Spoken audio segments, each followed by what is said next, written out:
pandemic trapped a bunch of aging role-playing gamers in their homes, forcing them to crawl out of their pen and paper comfort zone and into the online world of virtual tabletops and video calls.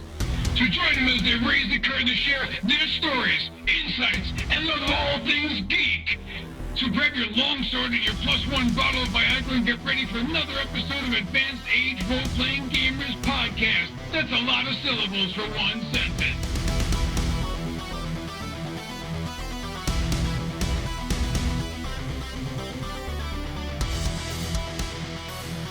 Hello and welcome to another episode of Meet the Cast with Advanced Age Role Players Gaming Podcast thingy. Is that what we're something? Calling it? Something There's an like acronym. If you follow along the acronym, it falls together. But here we are. We're here again. We're here with Chris. Hello. So usually we do like a double team for our guests, but tonight we're triple teaming high Chris. class. We're gonna call it running a train. That's, I think. Look, guys, I only have so many. Never mind. No. Human scorpion. And with that wonderful thoughts. Good night, everybody.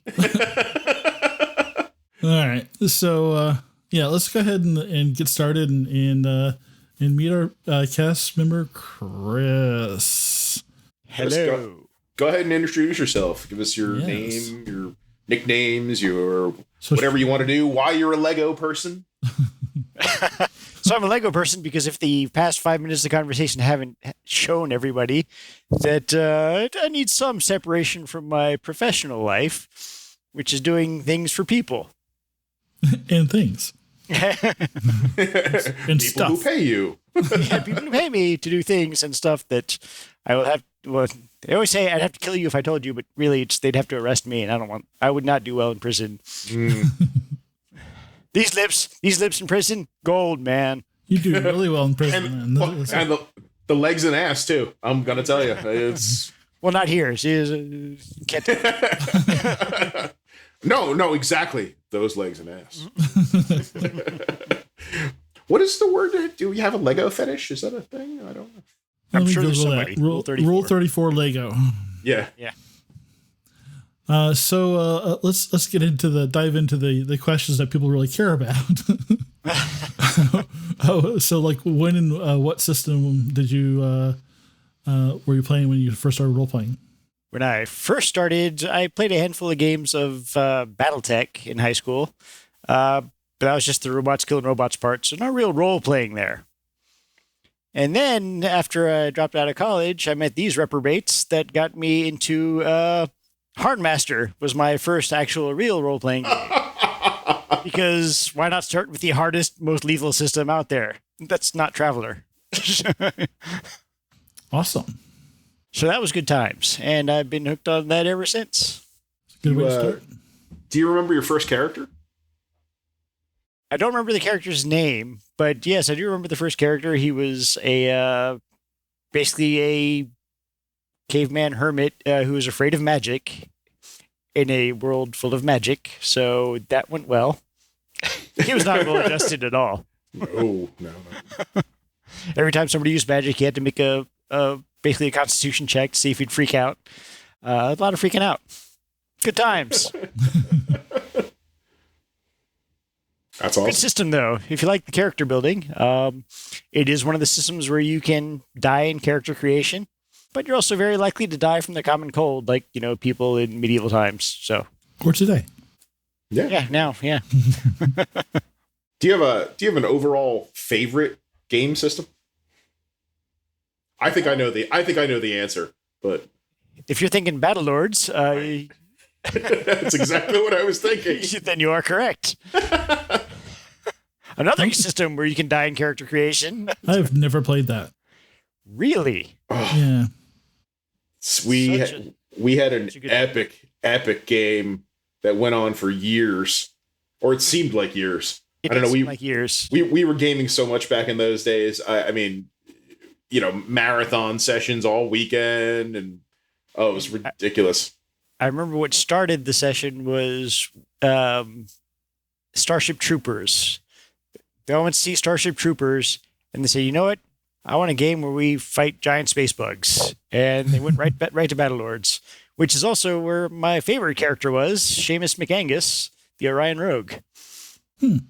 Orion Rogues, if I remember correctly, came from a planet, and they had a culture, but they loved the Scottish culture on Earth so much when they learned about it that they adopted it completely and all became outer space Scotsmen. Yeah, well, they'd already had the kilts. That was the link that they believe they had the Scottish. So they immediately took the bagpipes. They can't play the bagpipes, but they love them. They were also all spot junkies, if I remember correctly. They're all spot junkies, yeah. And they all had 7 fingers per hand, so they're great rogues, hence the name. Popular, I bet. Oh yes. A lot of good times with that game. So, out of all the characters you've played, do you have a favorite? You mean like the one I just mentioned to you a second ago? Well, the question is why was it? Why was Seamus? Yeah. so the 7 why fingers, or? Because he was about as morally ambiguous as you could possibly be. Everything was for fun. Everything was for combat was for fun. I believe at one point, and this actually made it into one of the later Battlelords manuals, the graffiti walls, was the captain, played by Tyr, was attacked by some horrible monsters, and he was honor bound to fight them on his own, and he was getting mauled. So I'm sitting here on the ship, and someone says, "Hey, look, the captain's in trouble. Do you think we should help him?" "No, that looks like it hurt." And so somebody shared that to the people who make the Battlelords manual, and it made it into the next edition of the manual. Oh, that's awesome. The first edition of the manual, I mean, you have to understand how they put these together, had napkins, copies of the original napkins that the creators had with the waitress who served them at I think it was a Denny's. Her signature that was pressed into the book. So yeah, that's just how they produce things, and it was fantastic. That sounds pretty cool. Maybe we'll have to give it a shot in one of the later editions. Yeah, I'd love to go back to that world. I don't think I'll play an Eridani Sword Saint again, but yeah, a little intense for me. Why do you play role play games? It's a nice distraction from reality, especially nowadays. But no, it's a lot of fun. It's a great way to stay in touch with people and use your imaginations in ways that you can't really engage in real life unless you like getting arrested for murdering your neighbors and setting things on fire and such. I don't recommend that, kids. Murder is frowned upon. Yeah. Yeah, murder is bad. Yep. Even if you think it is just. Storming the Capitol. Totally. Not a wise idea either. That's... There's one for the editor. As Nathan sighs with resignation. Why are these interviews all 5 minutes long? You'd think there'd be a lot more content. Off-topic question. Let's go around the table. What's everybody drinking tonight? I'm going to start it out. I've got a dark and stormy with Falernum.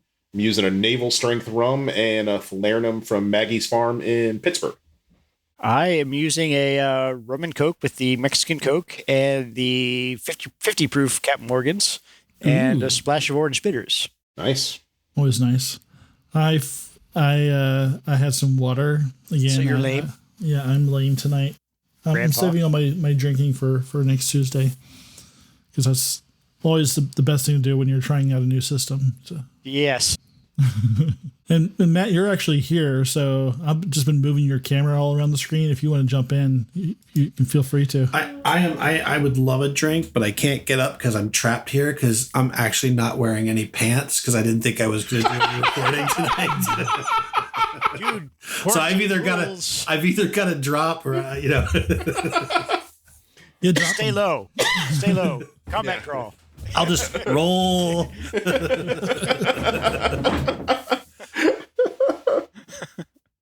We've all had those days. I've had the last several months like that. So yeah. I'm not wearing any pants now. Actually, I'm in pajamas. Yeah, so. Mm-hmm. Yeah, I actually had to go. Official pants. I had to go out in the real world and risk my life. So I immediately came home, showered, and put on my evening pajamas as opposed to my daytime pajamas. Gotta wash the hot dog water stains out of the old pajamas. Speaking of, If I was, I would be drinking my last Modelo Negro, which I think maybe I'm going to roll out of frame and go grab because it sounds delicious right now. You should do that. Go for it it. doesn't sound bad at all. Hey, oh, wait, look at it. Pan. So speaking of the real world, what real world experiences do you think have shaped how you play role-playing games? Things that have happened directly to you. Huh. Or affected you. What's that? I said mostly you bastards. We said real world, okay? Well, how are we really talking? Because let's see.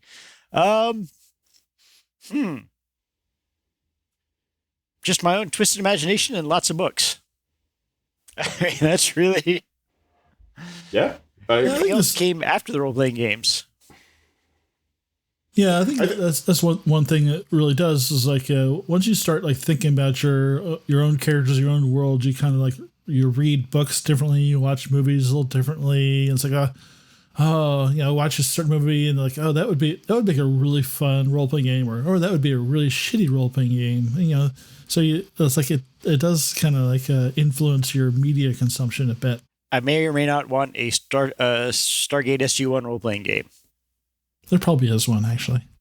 There was one briefly, but I don't... Yeah, there was a card game, too, but yeah.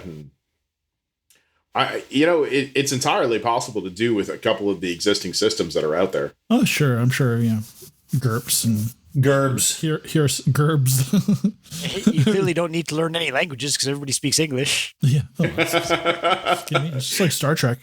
Yeah, I do love that they did during the various series like make fun of that, and the fact that like every world had the same trees in it. They're like, so they gave a nod to that in the scientific, the scientific explanation. So yes,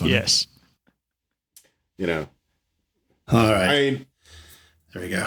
There you go. Cheers. That's perfect. Good Cheers. Frosty beverage. Ironically, I won't stand up and get this, but I went outside to my winter fridge to get these in my underwear. His neighbors were pissed. That's called the carport. Yeah, that's exactly what I do right now. I've got stuff out in the garage and keep it out there. So, Chris, why do you think that role-playing games are experiencing the surge in popularity that they are today? I mean, if they are, it's because people ain't got any other shit to do. It lets you, like I mentioned earlier, it lets you escape into a whole different set of circumstances that you would not otherwise get to experience, and you get to be the masters of your fate in ways that you cannot in everyday life. That's fair, yeah. I know that, yeah, for a bunch of us, this is the most I've played in years because, with the online, I get to see you and Nathan and Matt and everybody more often than I ever did before the pandemic. So yeah, no shit. Speaking of the pandemic, go ahead. Oh, I'm sorry, man. I said just like it was hard just to get together like once a month, and now it's we've been so consistent. Yeah, considering how geographically dispersed we are. Yeah. Yeah. Much easier now. I'm in Transylvania, and you guys are. At one point, I was in Transylvania, so that's even a no shit thing. I worked there for months. Beautiful country. 2 types of cheese only. Weird. No, they only had the white cheese and the yellow cheese. Of course, I was in like the poorest part, like just the dirt poorest part of the country. But we'd go. What's that? I was saying the yellow cheese was just the white cheese, but older. The white cheese might have actually just been the yellow cheese because the white cheese was brined. Ah, okay. So there was a brine dry cheese, which was just called the white cheese, and the yellow cheese was here. And when I asked them, do these have another name? And they just said, no, just yellow and white. And I went, okay, that's fair. But I mean, this is a restaurant, like, the nicest restaurant in the village that we were in. We'd go down at like 7 a.m. to eat breakfast. We're all working on our laptops. There's 3 or 4 of us who were staying throughout the project. And they'd be playing like hardcore club and techno music on the TVs in the back, but it was always the same 7 songs. So we'd be working, typing up our reports. I'm doing the environmental and the project management, whatever. And you just look up and be like, this is my jam. and just keep going back to just go back to work because it was the same 7 songs. And weird thing, that restaurant was run by 70-year-old Transylvanian ladies. It was. It was Interesting. We called the one of the ladies who ran the entire kitchen. We just called her Mama because her daughter was the server who just served us the whole time, and she called her Mama. So we had no idea. She never came over and talked to us. We just called her Mama too. We're like, okay, whatever, whatever. Little did you know, he's actually now part of that Transylvanian family. Married to her at some point. Yeah. I believe everything was served with toast. Everything was served with a side order of toast. Breakfast, lunch, and dinner had a side order of toast. So you went to Transylvanian Denny's. Actually, it wasn't part of Transylvania. It was a bit south, but we'd go up there. We'd go up to Transylvania on the weekend. Gotcha. Anyway, let's get back to asking questions about you. Yeah, this is about Chris. How'd you just sidetrack us here? But anyway. Well, look, somebody's got to take the part of. Yeah. Somebody's got to take the part of Sean. Hi, I'm Sean, and I'm going to talk about me forever.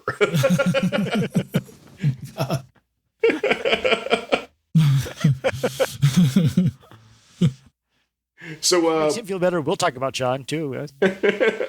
And James and Malcolm. So, what are you playing? What are you playing now? What games are you in? Really, just the one that Nathan's running. So we just finished the Aliens, and are starting up Twilight 2000. So, okay. Apart from computer games, that's it. So, what'd you think of the Aliens game? It was about as bloody as I was expecting. I was surprised I made it all the way through. I did not think that was going to happen. Well, to be fair, 75% of you made it through. 75% of you made it through, mostly because of that guy in that corner right down there. It's not my fault. But no, Marcia.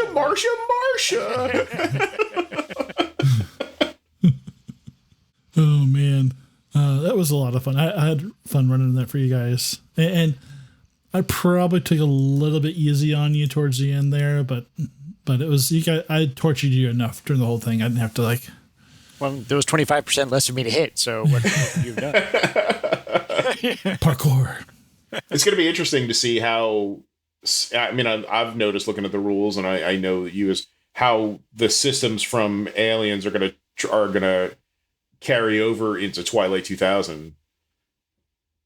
Yeah, there's a lot of similarities because it's using kind of their Year Zero engine as the basis, but it's really there's a lot more moving parts in this, which is probably going to be a little rough for the first couple of sessions. But I think I expect the first few battles to be very chaotic. I mean, more than the game intended. Right.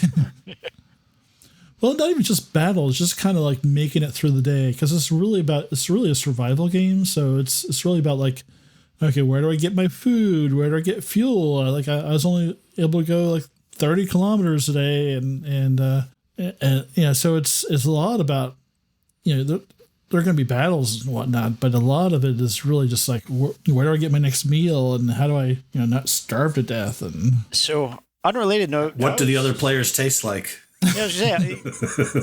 Funny you should mention, because I was going there. I was having a work conversation with somebody at lunch some years ago, where the topic of if you were in a plane, you crashed in the Andes Mountains, what would you do to survive?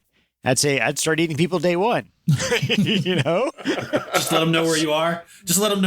For listeners, that's not a surprise answer from Chris. Yeah. I mean, honestly, he might start snacking on the way down. Okay? Not even. That's a trendsetter right there. See, that's when they're worth the most protein value. If you wait too long, they're not really healthy anymore. Yeah. So that's why I made sure no work people would ever travel with me anywhere, and it was great. Hey, so I know some of this, but what would you like to tell the listeners some of the real world experiences that you've had that are going to affect the upcoming game in Twilight 2000? So I'm a military brat who also works for the DoD. So I'm more than familiar with military plans, programs, procedures. But I will not be using much of those in the game because I'm playing the Polish version, and I get to make fun of the Soviet era plans, programs, and procedures, which are nothing like ours. Nothing. And let's see, I lived in Europe for 4 years. Have family from who still lives in Europe. Traveled there pretty extensively. Not quite as extensively as Mr. Globetrotter over here asking the questions, but a fair amount. Well, we've traveled together in there, so We have. we went. So his youngest daughter had her first beer with us in Germany. It was one of the most. I'd say that was probably the happiest I have ever seen her. That was nice in Heidelberg. Yes. And the other daughter, so the eldest daughter wasn't 21 yet, but since you could drink in Germany, our last day there, we were at, we just left the hotel. We wanted to get breakfast somewhere. So we went to this little German bakery with the little sit-down place, and the waitress comes over and asks us what we'd like for breakfast. She asked us in German, and Autumn panicked and screamed, Hefeweizen! It's 8:30 in the morning. Oh, that's awesome. Did they bring her a Hefeweizen? Yes, they did. God bless the Germans. I love them. Good for her. It's not a social taboo there. Nope. Yeah. Like, out of everybody playing this game, I have the least military experience. So this you guys I know are going to call me out on like stupid shit all the time. Are we going to have any APCs made of cardboard? Yes. Is there going to be a chance to parlay? That's, Always. There's always a chance. Parlay with evil. Actually, yeah. Anybody grab that book? There's a whole It's in there's a display. whole section on it, right, in the rules about negotiations. Yeah. Read up, tier. Just don't do it with Hopefully kill none of us- giants. Just Hopefully none of not us with took kill that gi- skill. no. Well, we didn't have the choice. It was all up to the fate of the dice and what we got. So, True. I mean, I know my character during creation went to a totally different direction, but a direction I didn't plan on exactly. I know Sean's character, oh my God. I mean, I was at least in the ballpark, but if there's any fish in this game, they are fucked. I can tell you that. Fish fucker. But it was. I mean, it was good being there, and we're all creating our characters together, and we saw how they were kind of splitting apart. I thought, and then everybody chose a pattern that I think will fit well together. Yeah. Except, Do you guys mind if I ask a question? Yeah, by all means. please help yourself. I figure I'm going off script, right? So, Well, as long as it doesn't involve you standing up and asking the question. no, that's right. Do you mind if I? Yeah. Does this look infected? That's not a PowerPoint slide. Oh God. All right, let me use my pointer. No, okay. So I guess I was going to ask. So we started playing. We were playing in Nathan's D&D game, and that's how we all sort of became a group. Doing that game. What are your thoughts about like the whole podcast thing? It's Like, not my, it's not really my cup of tea because that's more of a kids thing, little freaking millennials. But no, it's I think it's been a lot of fun, and it opens up some very good interactions that I think would otherwise be missed by the broader community. Getting to see our nonsense work appropriate, totally work Nice. appropriate. Yeah. I'm just hoping we're not like banned in the first month. That's really if we make it past the first month without getting banned on every platform. Yeah, At least make I don't want to host. I don't want to host this on Parlor. Okay.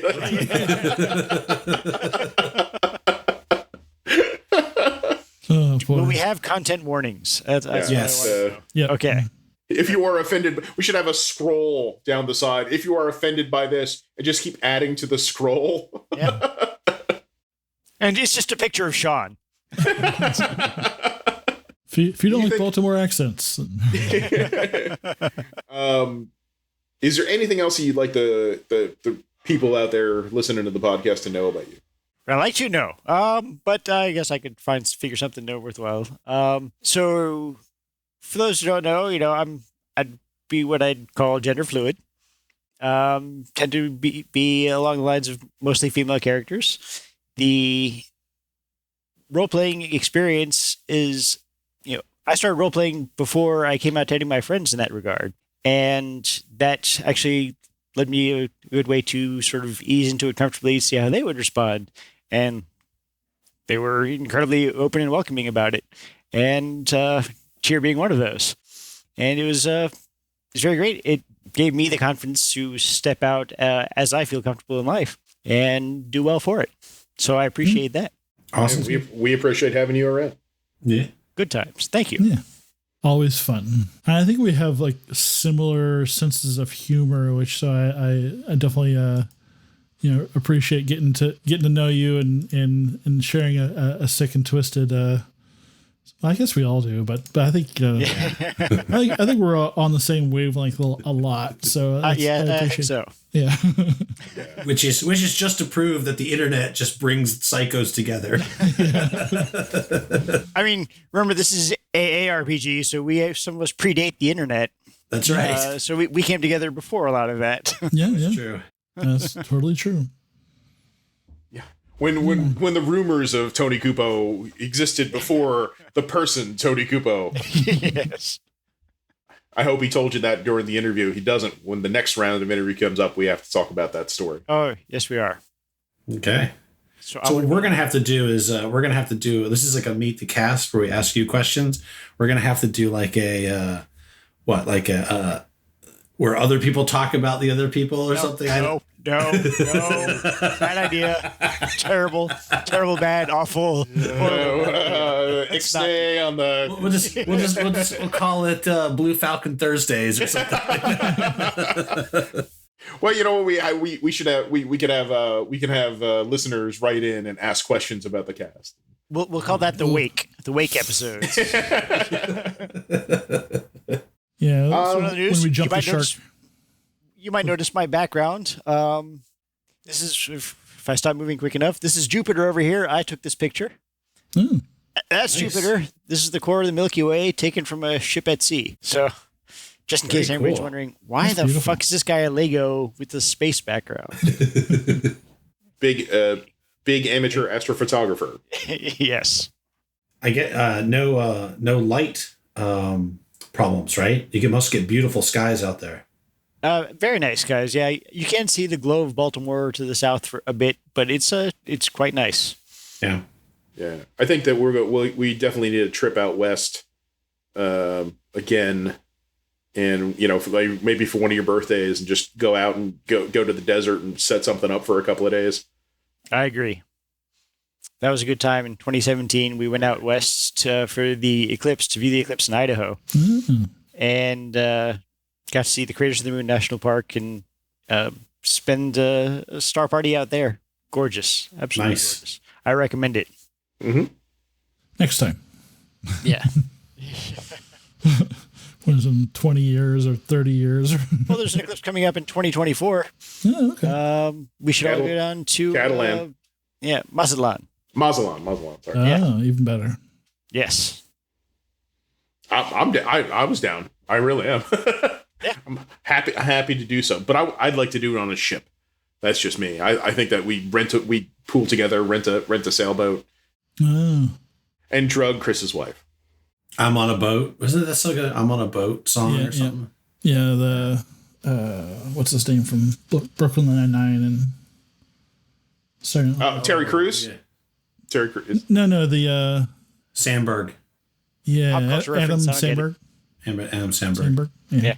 You kids and your TV shows. Well, does anybody else have any questions for Chris? No. I think I've. This has been quite exhausting enough. Thank you very much. We're done with this guy. We've done so many of these. I'm like tired of you guys. I think that that about wraps it up, though. So, Chris, thanks a lot for sitting down and sharing that all with us. Well, thank you for having me. And thank you, Nathan, for running this whole show. And I guess Matt, too. He's been doing some stuff. Yeah, he's mostly just scratching myself under the table. But Well, thanks to the listeners for tuning in to another episode of the Advanced Age Role Playing Gamers Podcast. And next time, stay safe, stay healthy, and we'll talk to you later. Thanks. Bye, Night, everybody. Good night.